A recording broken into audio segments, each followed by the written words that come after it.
રબારી, ભરવાડ અને ચારણ સમાજને એસટી કેટેગરીમાંથી કાઢી અને ઓબીસી અથવા જનરલ કેટેગરીમાં મૂકી દેવાની વિચારણા સરકાર કરી રહી.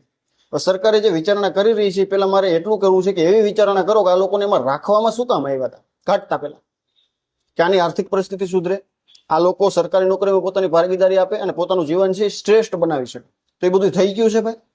તમે ખાલી આંકડા ઉપર વાત કરો કે આ લોકોની સરકારી નોકરીમાં કેટલી ભાગીદારી, ટોટલ ઇન્ડિયાની જે નેટવર્ક છે, આર્થિક સ્થિતિ છે, એમાં લોકો કેટલા ભાગીદાર છે? એક તો સરકારની આટલા વર્ષની નિષ્ફળતા છે, એ સરકાર કોઈ પણ હોય, કે આ લોકોને આપણે પોતાના ઢોર રાખવા માટેની અલગ જગ્યાની વ્યવસ્થા કરીને આપી નથી શક્યા. આના ઢોર રાખવા માટેની જે ચારા હોય કે પોતાની આર્થિક સ્થિતિ માટે જે કાંઈ લોકો કરી રહ્યા છે એમાં આર્થિક રીતે કેવી રીતે સરકાર એને મદદ લાવી અને ઉપર લાવી શકે એ કરવાની જરૂર હતી, પણ એ પણ હજી સુધી આપણે કરી નથી શક્યા. જ્યારે આ લોકો પોતાની રીતે મહેનત કરી, અથાર્થ પ્રયત્નો કરી અને થોડાક સમાજની અંદર આગળ આવ્યા છે, થોડાક એના છોકરાઓ સરકારી નોકરી ચડવા માંડ્યા, થોડાક હવે ધંધા રોજગારમાં આગળ આવવા માંડ્યા, એટલે તમને કઠવા માંડ્યું. હું તો માલધારી સમાજને એમ કહું છું, એક દિવસ માટે ખાલી એક ગાય કે એક ભેંસ આની મૂકી આવો એટલે જે સરકારી ઓફિસમાં બેઠા બેઠા આવા નિર્ણય લઈને કે હવે એસટી ની આની જરૂર નથી કેટેગરીને, હવે જનરલમાં કે ઓબીસી મૂકી દો, અને ખબર પડશે કે એક ઢોરને હાચવવા માટે કેટલા પ્રયત્ન કરવા પડે, કેટલી મહેનત પડે એનું દૂધ લાવવા માટે, એનો ચારો, એની જગ્યાએ નવડાવું, દોડો, વાહિંદા કરવા કેટલી મહેનત પડે ને, તેથી દૂધ એના ઘરથી પૂગે, અને કા પછી 2 દી દૂધ બંધ કર્યું. એટલે આ બધા એની ઓકાત ઉપર આવી જવાના. મારે સરકારને ખાલી એટલું જ આ વિડીયોના માધ્યમથી કહેવું છે કે એસટી કેટેગરીમાંથી બહાર કાઢવાની નહીં, પણ આ લોકોને